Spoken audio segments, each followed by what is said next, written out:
What's up everybody, Belligerent here with another Bloodline video in our clan series.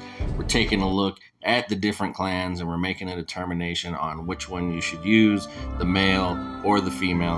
One of the most common questions I see going on right now, and later on this is going to carry on, I'm sure, as new players join. They're going to want to know, should I take the male, should I take the female, which one should I be using?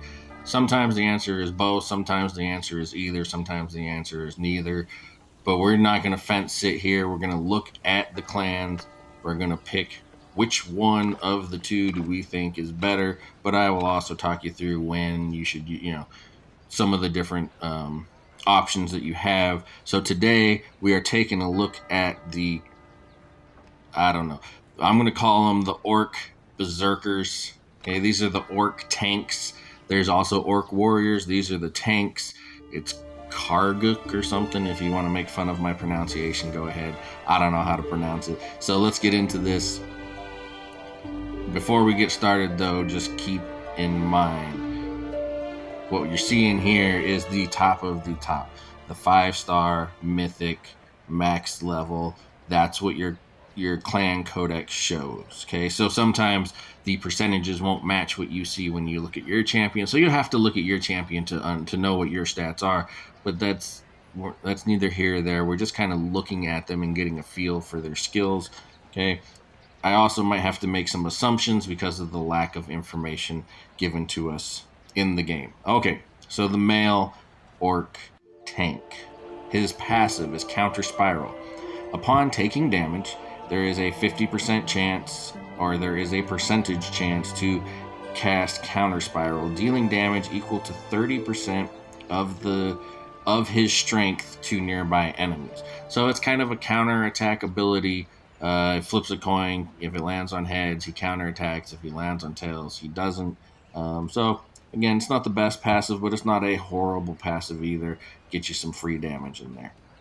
His active ability, Execution, leaps high and strikes down at the target, dealing damage equal to a percentage of his strength. The less the target's health is, the more damage he can deal.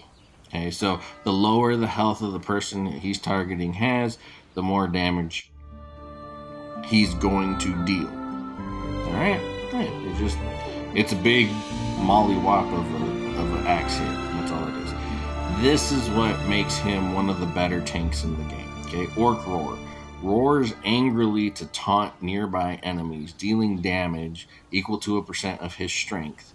Also increases his fortitude by 30%. Now, fortitude, in case you don't know, fortitude is your defense. Essentially, it's your armor. I don't know what the calculations are, but that's what fortitude is. That's your defense. So he increases his defense by 30%.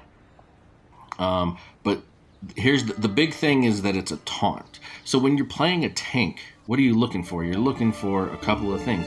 You're looking for ways to protect your team, either through shielding or through peeling. A taunt is a type of peel, right? There's other tanks in the game like the dwarfs that don't have any of that.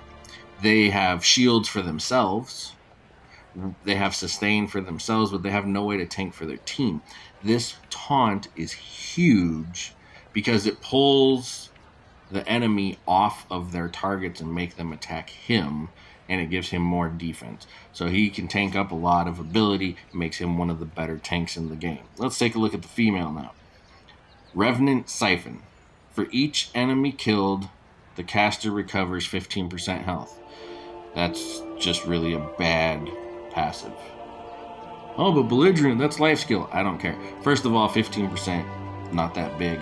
But second of all, think about it. The enemy team only has 5 heroes. First of all, you don't want your tank making kills. That's what the DPS is doing. But if she wows out and your tank kills every single one of the defensive champions, she's getting 60% of her health back. It's not that impactful. It's not that big a deal, especially when it's only in chunks of 15% at a time. That's not good sustainability or survivability, and your tanks are not going to be getting the kills most of the time.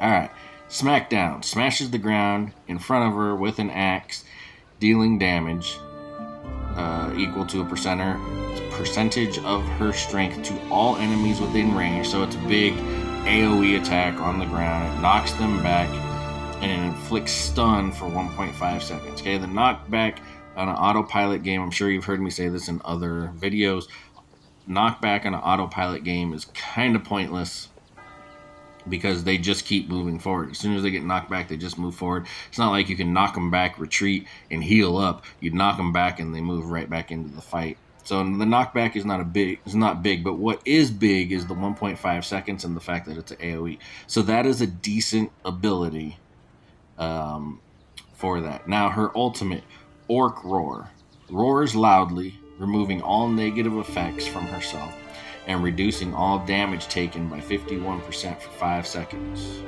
Okay? That's good. If you compare it to his, he increases his defense by 30%. Basically, she increases hers by 51% for 5 seconds. Okay? That sounds better, but it's not. Why is it not? Because he has the taunt. She can roar, remove negative effects, and increase her damage reduction, right? Increase her defense. But that doesn't matter if nobody's attacking her. He peels. He actually has a taunt. So anybody that he taunts turns and starts attacking him instead of your DPS. That's huge. To me, this is a no-brainer. This is one of the better tanks in the game. If we're picking one, we're going with the male orc tank. The Karguk, I don't even know. Whatever. Let me know what you think down in the comments. Like, subscribe, and check out the rest of our clan videos. I'm Belligerent. Thanks for watching.